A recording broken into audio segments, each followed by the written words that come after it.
Hi guys, welcome back to my YouTube channel, and I have a really fun, quick recipe for you today. So we're not going to be baking today, we're going to be making a cashew nut milk. So the best part about this recipe is that you can swap your cashews with almonds, hazelnuts, pistachios, any kind of nut of your preference, and you can use the same exact quantities as I'll be showing you with the cashews today. And I'll also be giving out some really fun variations, so you can make this your own. So the only step that I've done here beforehand is I've had about 1 cup of cashews soaking in really hot water for 1 hour. So if you want to speed up this process, you could also boil your cashews for about 20 minutes in again filtered hot water. So these are your two options. If you're in a time crunch, you can always boil it, but of course steeping it in the hot water for an hour will give you slightly better results. Alright, so what we're going to do now is filter out the water and just have our soaked cashews in this container. Alright, so let's go ahead and drain the cashews. So I just have a sieve here and a little container underneath it. Alright, there we go.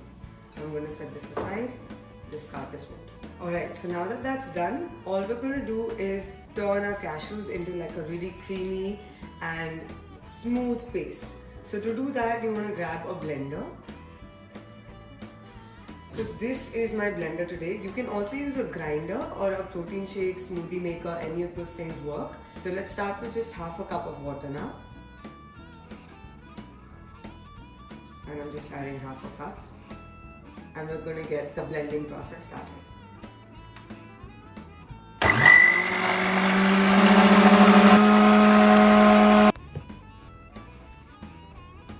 Alright, so it's now ground down to like a thicker paste, but there are still quite a lot of bigger granules. So we're going to go ahead and add another half a cup of water.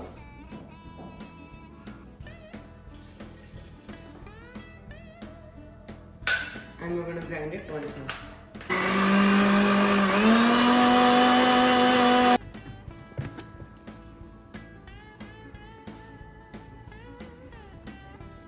Alright, so now it's done blending, and there are still a few bigger grains in there, but don't worry, that's not going to be a problem. We'll anyway be sealing the entire liquid once we put all the water in. So now we're just going to go ahead and add about 2 to 3 cups of water. So the amount of water depends on you.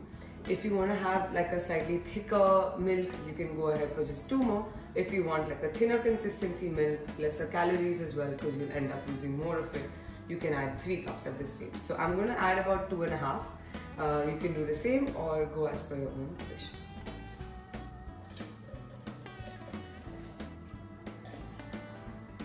Alright, so that's 2.5 cups. And now we're also going to add in some special flavors, and I'm going to give you guys a bunch of different options so you can make this your own recipe. So if you say want to make this milk using hazelnuts, you could also potentially add 1 or 2 tablespoons of Nutella. If you're not vegan, or you can add some hazelnut butter, which is vegan. You could find even just like some cocoa powder, 1 or 2 tablespoons, that also works to just give it that very neutral, unsweetened chocolate flavor. I'm going to be adding just like a dash of vanilla and a little bit of cardamom, that's it. But if you want to add sweeteners, you could add maple syrup, you could add honey, you could add a little bit of jaggery, a little bit of cane sugar, white sugar, brown sugar, any sweetener of your preference. Add about 1 to 2 teaspoons of your sweetener of choice, and 1 to 2 teaspoons of any kind of spice like cinnamon or nutmeg or cardamom. But if you're using nutmeg, I would say maybe go for 1/4 or half a teaspoon. But if you're adding cinnamon, you could go for 1.5 teaspoons. Cardamom, you can add 1 teaspoon. I would say it's still like one of the stronger spices. So use whatever flavorings, add-ins that you want to add in at this stage into the blender. So once everything is combined, it's all nicely together. So I'm just going to be adding a little bit of vanilla, and this is one of my favorite ones. And it adds just that light flavor, and I'm just eyeballing it here, but feel free to measure it out if you want to be more precise. Alright, so we're just going to blend this up, and then we're going to strain it. Alright, so now the nut milk is completely blended up. All we have to do is strain it, and this is an optional step. If you want to keep the pulp in there, you can, but I would say probably just strain it once. you don't have to do it twice or thrice like they would do in like a commercial or a professional setup. Just because that fiber, that pulp is actually really healthy and it's really good for you. So I would say that just do one step of straining. You don't need to do it multiple times. But if you want that super smooth consistency, then go ahead and just strain it a few times. And now I'm going to show you my straining setup. Alright, so I kind of DIY my straining setup. I don't have like a professional nut milk strainer, and that's totally fine. If you have it, please go ahead and use it. I don't, so this is just my easy way of doing it. So I basically have a strainer. I'm using a clear bowl so you guys can see what I'm doing exactly. And I'm gonna set the strainer on top of my container, and then I have these two really thin cloths.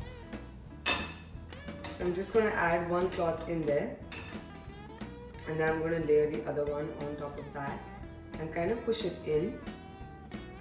That's it. And now what we're going to do here is make sure that it's nice and stable as well. You want to pop the lid of your blender. Like I said, adding more milk, the gravitational force is going to help the milk pass through the strainer and the mesh as well. And this is also super dependent on the mesh, the cloth that you're using. So make sure that the cloth is fairly transparent, like it's fairly see-through. So that way you know that the milk is going to transfer, is going to pass through. And you can always just like layer the same cloth up. You don't need to use multiple cloths. You can see that it's turning into like a thick, creamy paste on the top, which is what we want. And then we'll also be adding the last part of the nut milk that we have remaining here in there as well.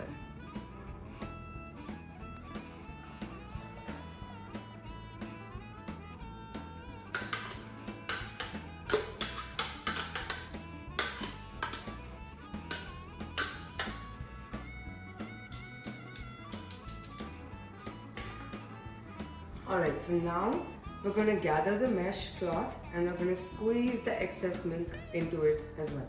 Alright, so I can also just show you guys how it looks at this stage. And it has gotten quite thick, which is good. Now you want to be careful that it doesn't slip in there like mine just did. So there you can see it's gotten quite thick. We're going to carefully place this back. And that's why it's really important to have a strainer which has these little handles on the side.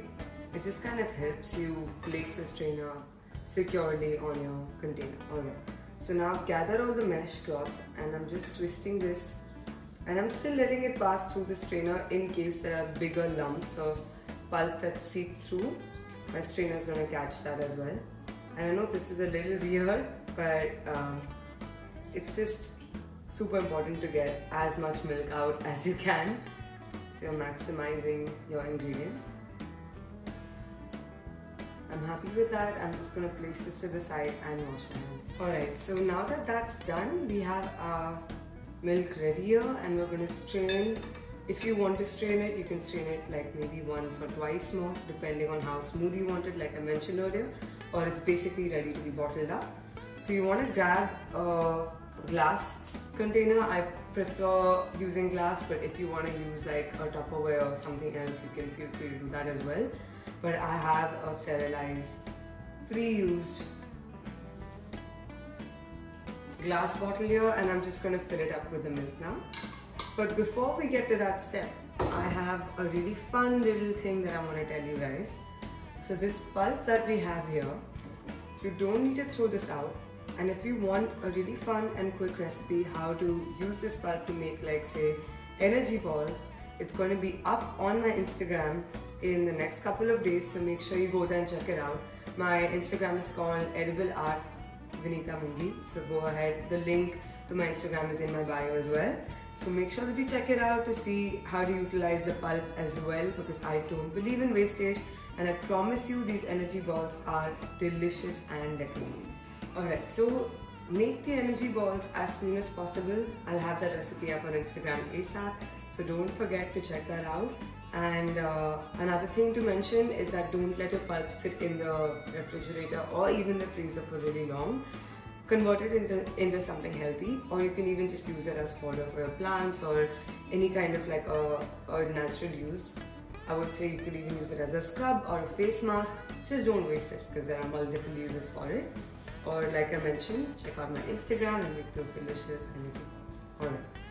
So setting the pulp aside now, we're going to continue with adding the milk to our bottle. I'm just going to transfer the milk to a jug to make it easier for myself. Alright, so what I've done now is literally just grab the same blender, rinsed it out, and we're going to use this as a way to pour our milk into our glass jar. So very carefully transfer it to the blender first. And now we're just going to pour this into our glass jar. So make sure glass jar is sterilized and completely clean.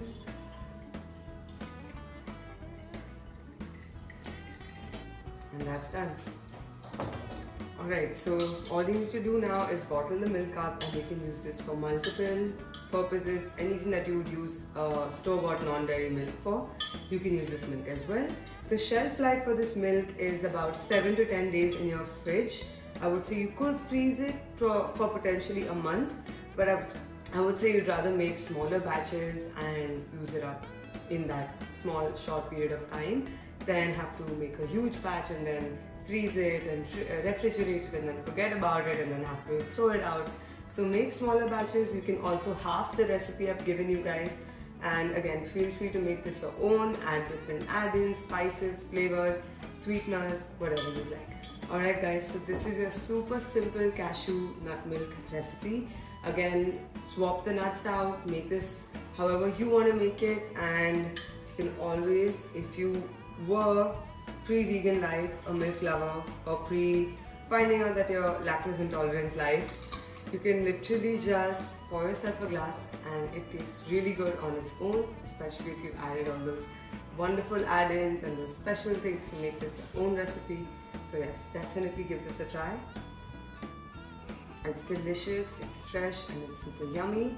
Also, don't forget to like and subscribe to my YouTube channel, check out my Instagram, and hope you guys had fun.